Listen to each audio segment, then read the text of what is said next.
Salut à tous, j'espère que vous allez bien.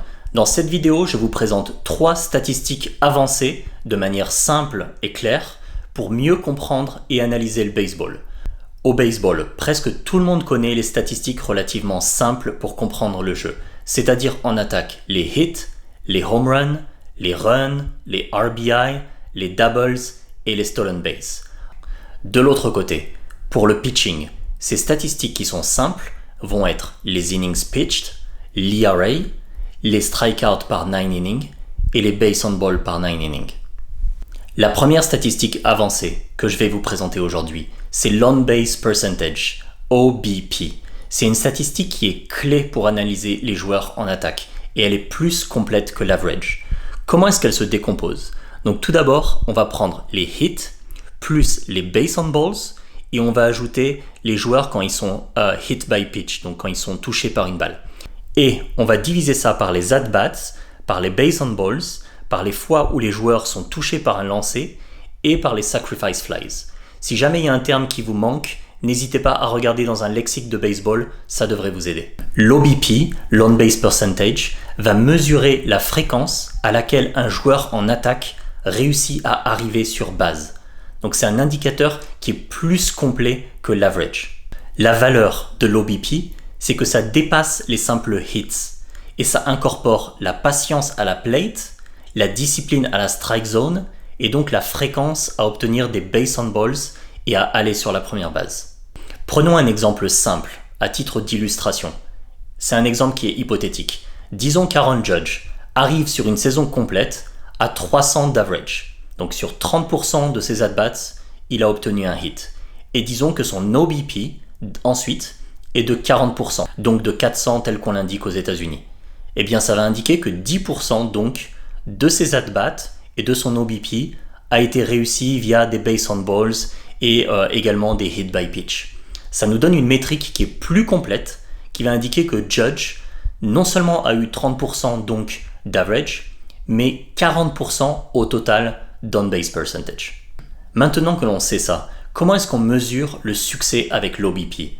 Eh bien, si vous avez un OBP qui est en dessous de 300, alors clairement, c'est vraiment mauvais. Si vous avez un OBP qui se situe aux alentours de 350, c'est considéré comme bien, comme entre standard et bien. Si votre OBP est entre 370 et 400, là clairement c'est excellent, ça signifie que vous êtes un joueur offensif qui apporte de très bonnes contributions à l'équipe. Et enfin, si vous avez un OBP entre 400 et 450 par exemple, là c'est clairement que vous avez un profil élite, superstar, comme un Mike Trout ou un Juan Soto par exemple, qui sur certaines saisons ont réussi à se placer si haut statistiquement. La deuxième stat avancée que je souhaite vous partager, c'est le WHIP. Donc c'est une statistique qui est uniquement pour les pitchers, pour les lanceurs. Pour ma part, j'aime beaucoup cette statistique et je l'utilise vraiment très souvent pour comparer les pitchers, à la fois sur plusieurs matchs comme sur une saison complète. Cet indicateur mesure la capacité d'un pitcher à limiter la fréquence de joueurs qui arrivent sur base. De cette manière, cet indicateur indique la qualité d'un lanceur et surtout ça juge sa maîtrise. Comment ça se calcule? Eh bien c'est vraiment très simple.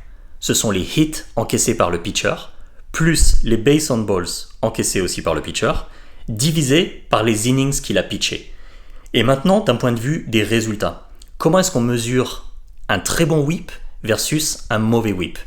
Si un pitcher a entre 0.9 et 1,1 de whip, il est considéré comme élite à excellent.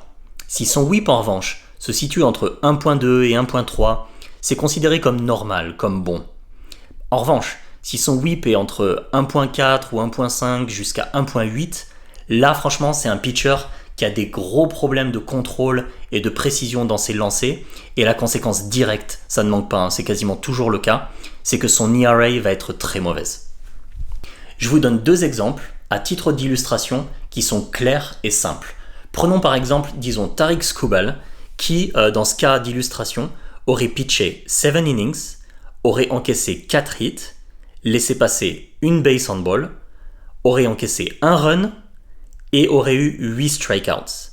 Et bien ce qu'on va faire, c'est qu'on va donc additionner ces hits et ces base on ball, donc 4 plus 1, ce qui nous donne 5 en total, qu'on va diviser par 7. Ça nous donnera donc un whip pour Tarik Skubal qui est d'environ 0,71, et ce qui représente un excellent match. Maintenant, prenons un deuxième cas de figure. Si Freddy Peralta des Mets pitchait un match avec 6 innings pitched, 7 hits encaissés, 4 base on balls, 3 earned runs et 7 strikeouts. Ça nous donnerait donc au total 7 hits plus 4 base on balls. On additionne les deux, ça nous donne 11 qu'on va diviser par 6. 11 divisé par 6 va nous donner donc environ 1,8 en whip, ce qui clairement indique un match pas performant du tout. À nouveau, si jamais vous ne connaissiez pas cet indicateur, je vous conseille vraiment de le mémoriser et de le garder pour vous dans le futur, parce que c'est vraiment un excellent indicateur de la maîtrise d'un pitcher. Le troisième et dernier indicateur que je vais vous partager, c'est le WAR. C'est un acronyme qui signifie Win Above Replacement.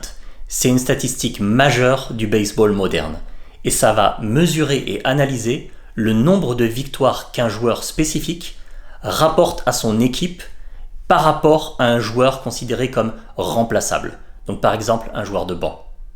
Quel est l'objectif de cette stat? C'est une métrique qui est complexe à évaluer et qui vise à mesurer la valeur entière, la valeur globale d'un joueur. Ça peut être d'ailleurs un pitcher comme un joueur de position.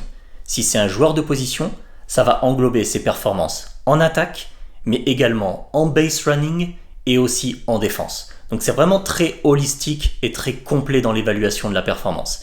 C'est particulièrement utile si vous évaluez un joueur sur l'entièreté d'une saison, voire sur toute sa carrière. À quoi est-ce que ces indicateurs ressemblent? Eh bien, si un joueur a un WAR de 0, ça signifie que le joueur est remplaçable.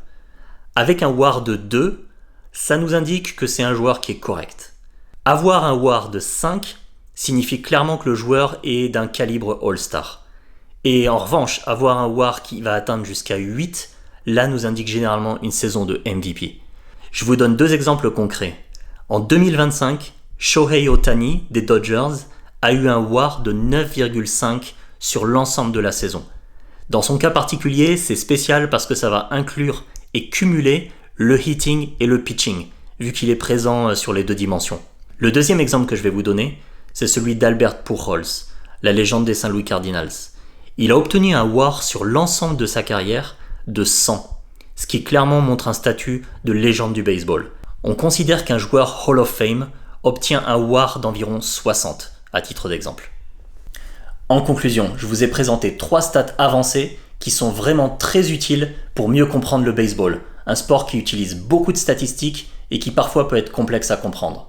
Et vous, de votre côté, quelles stats vous utilisez souvent et vous trouvez utiles au baseball? Bien entendu, il y en a davantage, comme le slugging percentage, l'OPS et d'autres que je pourrais développer dans d'autres vidéos. N'hésitez pas à me dire dans les commentaires quelles stats vous privilégiez et vous appréciez de votre côté. N'oubliez pas de laisser un pouce vers le haut à la vidéo si le contenu vous a plu. Pensez à vous abonner aussi à la chaîne, ça vient supporter mon travail. Et d'ici à la prochaine vidéo, portez-vous bien et à très bientôt.